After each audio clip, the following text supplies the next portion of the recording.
vēršos pie visiem klātesošajiem, kam mājās ir kāds cilvēks virs 50 gadiem. Māma, tētis, vecmāma vai kaimiņš, varbūt kaimiņiem.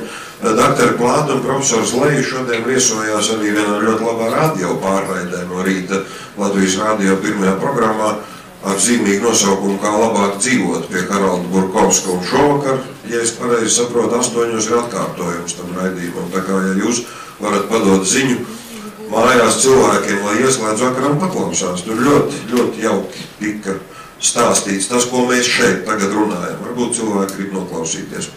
Tā, kā izskatās Latvija uz citu valstu fona Eiropā un par citiem jautājumiem es tagad lūkšu pastāstīt Rīgas Austrumu Kliniskās universitātes slimnīcas hematoloģijas un ķīmijterapijas klinikas vadītāja profesori Sandra Lēniece. Lūdzu.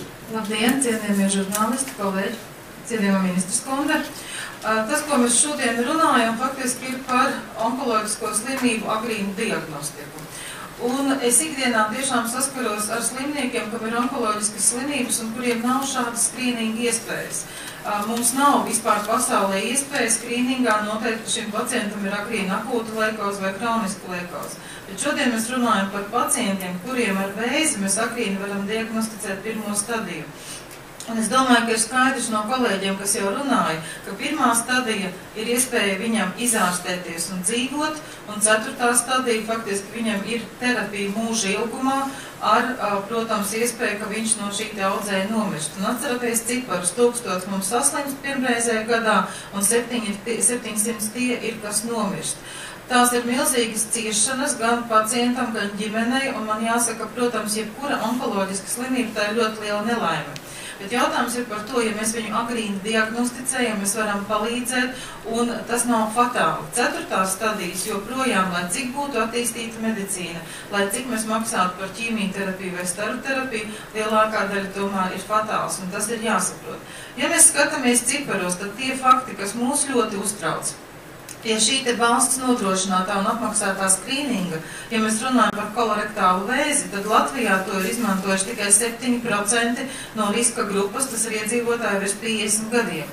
Un ja mēs paskatāmies Somiju, tad Somijā šis cipars ir 70%. Un attiecīgi ir arī stadijas. Mums ir ļoti daudz 3. un 4. stadijas, kas Somijā ir mazāk, un Somijā ir vairāk 1. un 2. stadijas. Es domāju, ka tas ir tas galvenais, kas šobrīd ir jāakcentē, un cilvēkiem ir jāsaprot, ka jo viņi agrāk nāks pie ārsta, ja viņi izpildīs šo te skrīningu, ko valsts apmaksā, kas ir faktiski ļoti vienkārši, jo doktor Kozlovska izstāstīs, tas nav ne papildus sāpju sajūtas, ne dušanas, ne kaut kāda nepatīkama izmeklējuma. Faktiski ļoti vienkārši analīze, kas ir jāveic. Bet mums, diemžēl, cilvēki ir tādi, kas uzskata, ka tas nav jādara, jo, ja viņš saslims, tad tā vai tā valsts par viņu samaksās. Es domāju, ka tā arī ir ļoti nepareiza attieksme, ka cilvēkiem būtu jāsaprot, ka ja viņš kaut ko savā labā var darīt un izdarīt to agrīni, tad tas ir tas, kas ir jāveic. Un es ceru, ka Latvijas onkoloģijas asociācija šobrīd par šo skrīningu runā šai lokalizācijai. Es domāju, ka mums ir problēmas vēl arī ar citām lokalizācijām, kur ir valsts apmaksāts skrīnings, ko iedzīvotāji nerealizē, un tā ir vislielākā problēma. Problēma nav, ja viņš atnāk, mēs viņu ārstēsim, protams, un valsts samaksās.